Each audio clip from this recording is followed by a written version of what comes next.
Hey guys, कैसे हैं आप लोग? तो welcome to another episode of behind the scenes. कल से आप लोग लगातार मीडिया और सोशल मीडिया में देख ही रहे होंगे कि इलेक्टोरल बॉन्ड्स के ऊपर एक बड़ा डिबेट चल रहा है। और वो इसलिए चल रहा है क्योंकि सुप्रीम कोर्ट ने कहा है कि इलेक्टोरल बॉन्ड्स अनकॉन्स्टिट्यूशनल है, असंवैधानिक। तो आखिर होते क्या है इलेक्टोरल बॉन्ड्स, कब से आए, क्यों सुप्रीम कोर्ट में ये मामला गया और क्यों वो असंवैधानिक हैं? इस पूरी बात को आज डिस्कस करते हैं आदित्य भाई के साथ।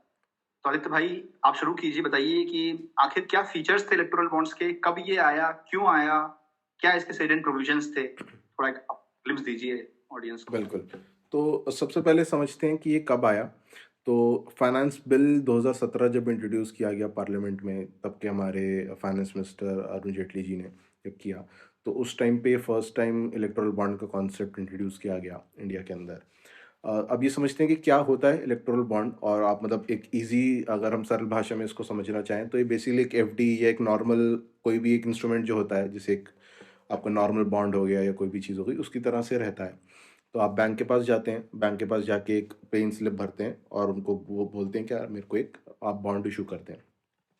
अब इसको लाने की क्या रीज़न थे और कैसे ये लाया गया, तो फाइनेंस बिल में जब इसको इंट्रोड्यूस किया गया तो 4 और एक्ट्स के अंदर भारत सरकार को अमेंडमेंट करना पड़ा। पहला था रिप्रेजेंटेशन ऑफ पीपल्स एक्ट, दूसरा आपका इनकम टैक्स एक्ट, तीसरा reserve bank of India act, और चौथा था आपका कंपनीज एक्ट। इन चारों के अंदर अमेंडमेंट्स किया गया ताकि इसको इलेक्ट्रल बॉन्ड को इंट्रोड्यूस किया जा सके सिस्टम में। अब इलेक्ट्रल बॉन्ड फंक्शन कैसे करता है उसके ऊपर आते हैं। साल में 4 बारी, मतलब हर क्वार्टर में एक बारी इसको खोला जाता है 10 दिन के लिए, जब कोई भी जाके इसको परचेज कर सकता है। दूसरा, जब इलेक्शंस होते हैं किसी भी स्टेट के अंदर या जब सेंटर में इलेक्शंस होते हैं लोकसभा के, तो 30 डेज का एक एडिशनल पीरियड मिलता है जिसमें ये खुलता है, इसका विंडो खुलता है। अब ये कैसे ऑपरेट करता है, तो बेसिकली जब आप 10 दिन के अंदर खरीदते हैं, कोई भी बंदा, मान लीजिए मैं गया बैंक के पास, मैंने जाके खरीदा, तो जब मैं इसको इशू कराऊंगा, मान लीजिए आज की डेट है, तो आज से 15 दिन के अंदर कोई भी पॉलिटिकल पार्टी या इलेक्टोरल ट्रस्ट इसको रिडीम कर सकता है अपने बैंक अकाउंट में डाल के। तो मोटा मोटा ये इसके बेसिक प्रोविजंस हैं। फिर डिटेल के अंदर एक एक करके हम आते हैं कि क्या क्या कारण थे, किस किस सेक्शन के अंदर क्या क्या चेंज किया गया। मैं इसको समराइज कर देता हूँ। तो इसका मतलब ये है, कोई भी इंसान या कंपनी एसबीआई में, सिर्फ एसबीआई में कुछ बिल्कुल सिलेक्टेड ब्रांचेस जो गवर्नमेंट ने बोली है उनमें जाके खरीद सकता है, लेकिन किसी भी दिन नहीं, एक डेजिग्नेटेड पीरियड में, जो कि जनरली होता है कि भाई 10 दिन का पीरियड हर क्वार्टर में, यानी कि 1 से लेकर 10 जनवरी, 1 से लेकर 10 अप्रैल, इस टाइप से, राइट। एंड उसके अलावा जब चुनाव आते हैं तो उसके लिए अलग से विंडो खुलती है कि वो चुनाव के समय पैसे की जरूरत ज्यादा होती है, तो डोनेशन ऑब्वियसली आते हैं, डोनर्स की जरूरत होती है, उस टाइम एक अलग विंडो खुलती है। और एक चीज मैंने कहीं पढ़ी थी इसमें कि भाई आप कोई भी अमाउंट नहीं दे सकते, एक सर्टेन कुछ इसके फिक्स डेजिग्नेशन वाइज। डिनोमिनेशंस हैं, जैसे 1,000 का, 10,000 का, 1 लाख का, 10 लाख का और 1 करोड़ का, मतलब फिक्स एक उसमें अमाउंट्स में आप इसको ले सकते हैं। जैसे इसे ऐसा समझा जा सकता है जैसे हमारी करेंसी होती है कि आज करेंसी 1 रुपए की होती बिल्कुल है, 2 रुपए की होती है, 5 रुपए का बिल्कुल। सिक्का होता है, 10 रुपए का होता है, 8 रुपए अगर बनाने हैं आपको तो 8 रुपए बाकी तीनों को मिलकर कॉम्बिनेशन करके बना हाँ सकते हैं आप। बिल्कुल। तो यहाँ भी ऐसे ही कुछ है, इनकी कॉम्बिनेशन सब खरीद सकते हैं। और इनमें से 1 करोड़ वाला जो है सबसे ज्यादा पॉपुलर है, जो सबसे डेटा ज़्यादा में दिखाता है, पॉपुलर मार्केट है, है। बिल्कुल। तो अब आदित्य जी बताइए, ये आया क्यों, गवर्नमेंट इसको क्यों लेकर के आई थी, मतलब क्या उनके उनके दिमाग में क्या था? बिल्कुल। तो बेसिकली अगर आप उस टाइम की अरुण जेटली जी की स्पीच पढ़ें या फिर सुने पुरानी रिकॉर्डिंग्स, तो उनका ये कहना था कि हम ये जो कॉन्सेप्ट लाए हैं इलेक्टोरल बॉन्ड्स का, ये पारदर्शिता बढ़ाने के लिए इलेक्टोरल फंडिंग के अंदर लाए हैं। बेसिकली आप ये समझें कि अभी जो हमारा प्रोसेस रहता है उसमें, पहले जो था प्रोसेस, उसके अंदर कैश की इन्वॉल्वमेंट बहुत ज़्यादा थी। और जो पहले एक वो थी फिक्स्ड, जो थ्रेशोल्ड थी, वो 20,000 की थी कि आप 20,000 तक में कोई भी पॉलिटिकल पार्टी एक्सेप्ट कर सकती है कैश फंडिंग। अब उसको इसके साथ साथ घटा के 2,000 कर दिया गया जब हमारा इलेक्टोरल बॉन्ड इंट्रोड्यूस किया गया। तो अब सिर्फ 2,000 तक का ही कोई बंदा डोनेट कर सकता है एक बारी में कैश में। तो ये बेसिक रीजन था, एक तो ट्रांसपेरेंसी बढ़ाने का, और दूसरा ये कैश का इनटेक, उसमें फ्लो जो हमारी इकोनॉमी में है पॉलिटिकल फंडिंग में, उसको कम करने के लिए इलेक्टोरल बॉन्ड लाया गया। तो फिर इसमें दिक्कत कहाँ हुई, मतलब अगर ये सारी चीजें सुनने में बड़ी अच्छी लग रही हैं, फिर दिक्कत क्यों है, मतलब क्यों लोग इसके अपोजिशन में थे, क्यों मामला कोर्ट तक पहुंचा, क्या दिक्कत थी इसमें? बेसिकली अगर आप इसकी दिक्कत के बारे में बात करें तो वो भी 2-3 तरीके की दिक्कत है। इसमें सबसे पहला जो है, मतलब आप देखेंगे कि इंडिविजुअल्स जो हैं वो डोनेशंस वैसे भी बहुत कम ही करते हैं। मोस्टली जो डोनेशंस इंडिया में, अगर आप हिस्टोरिकल डेटा देखेंगे, तो कॉर्पोरेट्स ही ज़्यादा कर रहे हैं। तो पहले जो ट्रेंड रहता था, मतलब अगर आप ज़्यादा पहले जाएँ, जो हमारा कंपनीज़ एक्ट 1956 था, उसके अंदर 7.5% ऑफ नेट प्रॉफिट की एक थ्रेशोल्ड दी गई थी कि उससे ज़्यादा आप, सॉरी, 5% की थ्रेशोल्ड दी गई थी कि उससे ज़्यादा आप नहीं कर सकते। फिर 2013 का जो अमेंडमेंट आया, मतलब जो नया कंपनीज एक्ट बना, उसके अंदर उसको बढ़ा के 7.5 कर दिया गया। अब जब ये इलेक्टोरल बॉन्ड हमारा इंट्रोड्यूस किया गया, तो वो जो थ्रेशोल्ड थी उसको पूरी तरह से हटा दिया गया। तो बेसिकली अगर मान लीजिए कोई कंपनी है जिसका लॉस भी है, मान लीजिए कंपनी ए, उसका प्रॉफिट ही नहीं है, सिर्फ कैपिटल उसने कंपनी में डाला, एक शेल कंपनी है, वो भी किसी पॉलिटिकल पार्टी को डोनेशन दे सकती है, अनलिमिटेड डोनेशन, जब तक उसकी कैपिटल है। तो इस वजह से इसका क्रिटिसिज्म काफ़ी हुआ। दूसरा फैक्टर जो रहा वो ये रहा कि जो कंपनीज अगर डोनेट करती हैं, कोई भी कॉर्पोरेट डोनेट करता है, तो जब वो अपनी पीएनएल बैलेंस शीट वगैरह पब्लिश करते हैं, तो उसके अंदर पीएनएल के अंदर एक लाइन आइटम आती थी कि इतना अमाउंट डोनेट किया गया इस पॉलिटिकल पार्टी को। अब उसको भी स्क्रैप कर दिया गया इस बॉन्ड के इंट्रोडक्शन के टाइम पे, और वो कर दिया कि बस टोटल अमाउंट बताया जाएगा कि मैंने पॉलिटिकल पार्टीज को डोनेट, मतलब कंपनी ने पॉलिटिकल पार्टीज को डोनेट किया। किस पॉलिटिकल पार्टी को दिया गया वो वहां से हटा दिया गया। तो इस वजह से उस, मतलब बाकी लोगों का कहना ये है कि ये सिस्टम को और ज्यादा ओपेक बना रहा है, ट्रांसपेरेंसी से काफी हद तक कम हो गई है। तो इसका मतलब ब्रीफली अगर मैं समराइज करूं तो ये है कि भाई एक तो कोई कंपनी घाटे में भी है, वो भी डोनेशन दे सकती है। बिल्कुल। मुनाफे में अगर है तो भी कोई लिमिट नहीं है, वो चाहे तो अपना 100% मुनाफा दे दे भाई किसी पार्टी को। इसका मतलब ये है कि भाई कई ऐसी कंपनियां, नकली कंपनियां जिनको हम शेल कंपनीज बोलते हैं, वो खुल सकती हैं, जिनका काम ही सिर्फ ये है कि वो पैसे का हेर फेर करें, रूट करें, लॉन्ड्रिंग करें, फॉरेन साथ में आप बेसिस समझिए ना इसमें हाँ, जैसे आपने बोला फॉरेन करेंसी वाला भी जो फैक्टर था पहले के, फॉरेन जो कंपनीज हैं वो कंट्रीब्यूट नहीं कर सकती थी, किसी भी पॉलिटिकल पार्टी को डोनेट नहीं कर सकती थी। अब इसके तहत अगर कोई, मान लीजिए कोई कंपनी इंडिया में एक कंपनी खोलती है, अपनी सब्सिडरी खोलती है, और अगर वो फॉरेन डायरेक्ट इन्वेस्टमेंट के रूल्स के तहत उतनी उसकी क्या कहते हैं उसमें ओनरशिप है, तो वो भी कितना भी चाहे किसी भी पॉलिटिकल पार्टी को डोनेट कर सकती है। मतलब ये कॉमन सेंस के अगेंस्ट है कि भाई एक कंपनी जो घाटे में है वो क्यों डोनेट करेगी, और पहले वो अलाउड भी नहीं था लेकिन आज वो अलाउ कर दिया गया है। आखिर एक कंपनी का काम होता है कि वो प्रॉफिट जनरेट करे अपने शेयर होल्डर्स के लिए, अपने मालिकों करेक्ट। के लिए, अपने शेयर होल्डर्स के लिए। करेक्ट। ऐसे में क्यों ऐसा होना चाहिए कि भाई कोई कंपनी अपने प्रॉफिट का अनलिमिटेड हिस्सा एक पॉलिटिकल पार्टी को दे सके? देखिए कोई सेंस नहीं इसमें बनता है। इसमें कहने, मतलब जो ऑपोजिशन और मतलब कोई भी लेमैन इस चीज़ को समझे तो सबसे पहले दिमाग में यही आता है कि कोई ना कोई इसके पीछे कुट प्रो क्यों होगा, कोई ना कोई लेन देन रहेगा, तभी कोई कोई भी कॉर्पोरेट या कोई भी बड़ा आदमी आपको बहुत ज़्यादा और डोनेशन देगा। उसको कहीं ना कहीं किसी ना किसी एंगल से, कोई गवर्नमेंट प्रोजेक्ट से या किसी ना किसी चीज़ से फ़ायदा मिल रहा होगा। हाँ, वो आज सुप्रीम कोर्ट ने भी कहा है कि भाई एक तरह से ये क्विड प्रो क्यो, जिसको हम कहते हैं कि भाई आ, तुम मुझे दो मैं तुम्हें देता हूँ, सरल भाषा में कि भाई एक तरफ तुम चंदा दो, बदले में तुम्हें सरकारी प्रोजेक्ट्स देता हूँ। करेक्ट। तो वो अब दुनिया में कहीं और होता है, ऐसा नहीं है दुनिया में बाकी जगह इस तरह की चीज नहीं होती कि भाई यहाँ पर कंपनियां चंदा दे रही हैं और बदले में फायदा हो रहा है। लेकिन अगर जनता को मालूम होता है कि किसने कितना दिया और उसके बदले क्या नियम बदल रहे हैं, तो लोग समझ पाते हैं कि अच्छा इन्होंने इतना पैसा इसको दिया था, और इसी समय पे लगभग लगभग कोई नया कानून आया जिससे इस कंपनी को फायदा हुआ। बिल्कुल, मैं आपको तो सिमिलर लोग एग्जांपल देता हूँ, यूएस का एग्जांपल देता हूँ। 2022 के जो मिड टर्म उनके इलेक्शंस थे, उस टाइम के अराउंड गूगल की जो पेरेंट कंपनी है अल्फाबेट, उन्होंने डोनेशंस दिए। तो डेमोक्रेट्स क्योंकि उस टाइम पे पावर में थे, उनको टोटल मिला $14 मिलियन का, $14 मिलियन का डोनेशन मिला, जबकि रिपब्लिकन्स को खाली $1 मिलियन का डोनेशन मिला।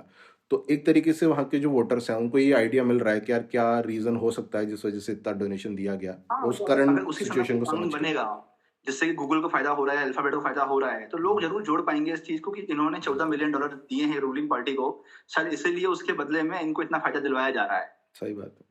और इसमें मुझे एक चीज और लगी। अब आपने कहा कि देखिए जो बॉन्ड खरीद रहा है हम्म। वो एनोनिमस रहेगा। हम्म। कंपनी जो खरीद रही है बॉन्ड वो बताएगी भी नहीं अपनी बैलेंस शीट पे कि हम किसको दे रहे हैं, किस पार्टी को दे रहे हैं। करेक्ट।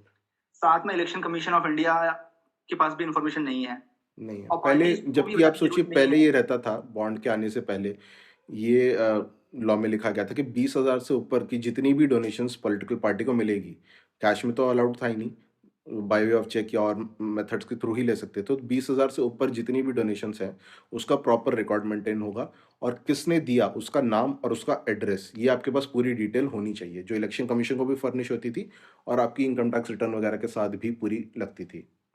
तो अब तो इसका मतलब ये है कि ना इलेक्शन कमीशन को मालूम है, नहीं। ना ही पार्टियां बताती हैं कि हमें इस इंसान ने दिया इतना पैसा इलेक्टोरल बॉन्ड से। देखिए वो इतना टेक्निकली बताती हैं कि हमें। टेक्निकली स्पीकिंग उनको भी नहीं पता। अगर आप टेक्निकलिटीज पे जाएं तो आप ये कह सकते हैं कि भाई पॉलिटिकल पार्टी को भी नहीं पता, मेरे पास एक बॉन्ड आया मैंने इनकैश करा लिया, अब वो किसने दिया हाँ, ये बात है कि वो बॉन्ड नहीं का पता नाम तो है मुझे। नहीं, बॉन्ड पर उनका नाम तो है नहीं, उनकी उन्हें आइडिया हो। बिल्कुल। उन्हें तो सिर्फ वो मिल गया है बॉन्ड जिसे उन्होंने कैश करवा लिया है। उन्हें नहीं बिल्कुल। मालूम। तो इसका मतलब सिर्फ एक पूरे सिस्टम में एक स्टेक होल्डर है जिसको मालूम है सब कुछ, वो है स्टेट बैंक ऑफ इंडिया, बिल्कुल। जो कि एक सरकारी बैंक है जिसका majority stake government of India के पास है, मिनिस्ट्री ऑफ फाइनेंस के पास है।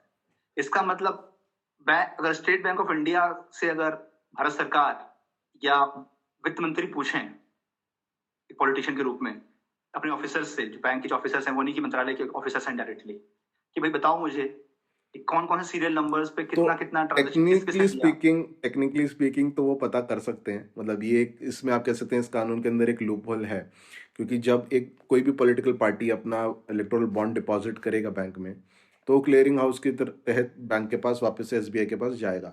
और क्योंकि बॉन्ड के ऊपर एक सीरियल नंबर तो रहता ही है, तो सीरियल नंबर से आप उसको ऑब्वियसली मैच कर सकते हो कि किसने ये खरीदा और किसने उसको अपने पास रिडीम किया। मतलब ये है कि देखिए सभी स्टेक होल्डर्स आधी आधी जानकारी दे रहे हैं। हम्म। कंपनी इतना बता रही है कि हमने टोटल अमाउंट कितना दिया, वो ये नहीं बता रहे किसने किसको कितना दिया। हम्म। पार्टीज ये बता रही है कि हमें इलेक्टोरल बॉन्ड से मिल रहा है, वो ये नहीं बता रही कि हमें एक एक किसने कितना मिला, उनको मालूम भी नहीं है। बिल्कुल। इलेक्शन कमीशन को भी इतना ही आइडिया है कि टोटल कितना मिला।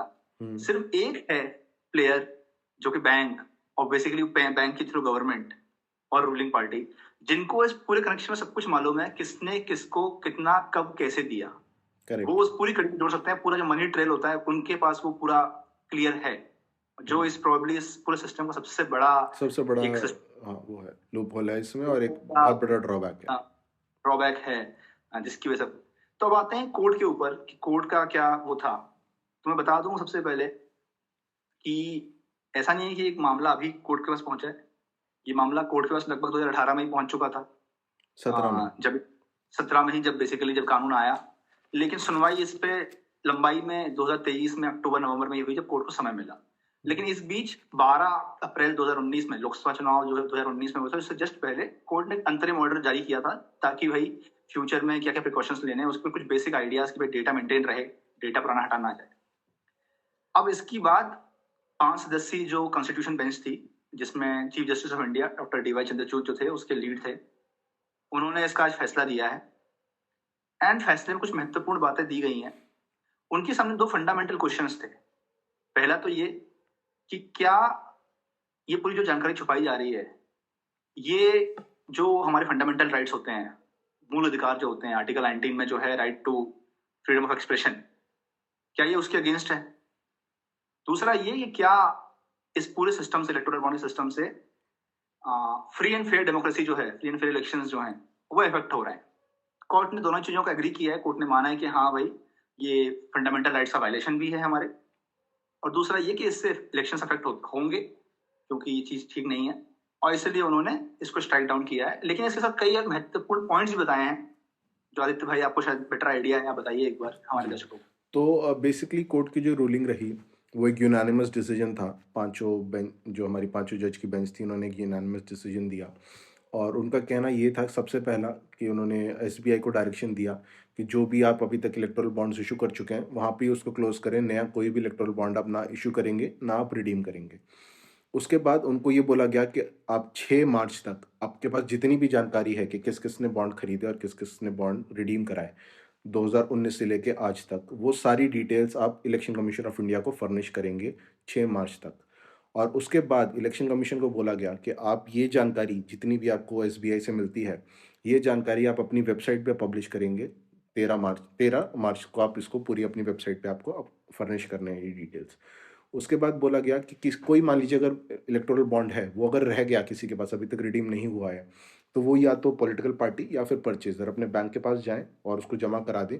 उसका जो रिफंड है वो जो परचेजर है उसके अकाउंट में ट्रांसफर कर दिया जाएगा। तो बेसिकली और कोई आगे रिडम्पशन के लिए उन्होंने प्रोहिबिट कर दिया है। कुल मिला के ये है कि आपने कोई बॉन्ड बनवाया था लेकिन वो पैसा अभी तक पहुंचा नहीं है जहां तक पहुंचना चाहिए था, तो अब पहुंच नहीं पाएगा। आप जिसने वो बॉन्ड खरीदा था उस तक वो पैसा वापस पहुंच जाएगा। आप अपना बॉन्ड लौटा दीजिए, जिसने खरीदा था उस जो मालिक था उस पैसे का, वहां तक बात पहुंच जाएगी वापस। लेकिन आगे कुछ नहीं होगा। अब आगे ना बॉन्ड इशू होगा, और जो बॉन्ड बन भी चुके हैं वो अब एनकैश नहीं हो सकते। बिल्कुल। तो लेकिन अब आदित्य भाई, अब इसमें सवाल ये है कि अब ये तो अब 13 मार्च को, अगर अब 13 मार्च में तो समझ लीजिए लगभग लोकसभा चुनाव शुरू होने वाले होंगे 20 मार्च के आसपास या 10 मार्च के आसपास मॉडल कोड ऑफ कंडक्ट लगने की नॉर्मली रहता है, हिस्टोरिकली देखा गया है। तो ऐसे में अगर ये इतनी crucial critical information, exclusive information, क्योंकि जब भी इस तरह की इन्फॉर्मेशन आती है किसने किसको कब कितना पैसा दिया, वो भी एक साथ इतनी बड़ी इन्फॉर्मेशन आएगी, क्योंकि देखिए मुझे याद है लगभग 16,000 करोड़ रुपए के इलेक्टोरल बॉन्ड्स अभी तक इशू हुए हैं, जिनमें से 55% जो है बीजेपी के पास गए हैं, 45% बाकी सारी पार्टी से मिला के गए हैं।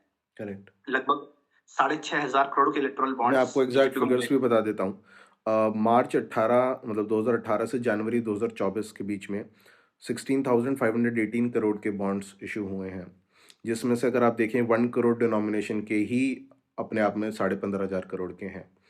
फिर बीजेपी को जैसे आपने बताया 6,500 करोड़ हैं, कांग्रेस को 1,100 करोड़ हैं, टीएमसी को 1,100 करोड़ हैं, और टीआरएस रफली 400 करोड़ हैं, डीएमके 600 करोड़ हैं, बीजेडी रफली 800 करोड़, वाईएसआर के पास भी 400 करोड़ के करीब है, वाईएसआरसीपी, और आम आदमी पार्टी के पास 90-100 करोड़ के करीब डोनेशन गया है।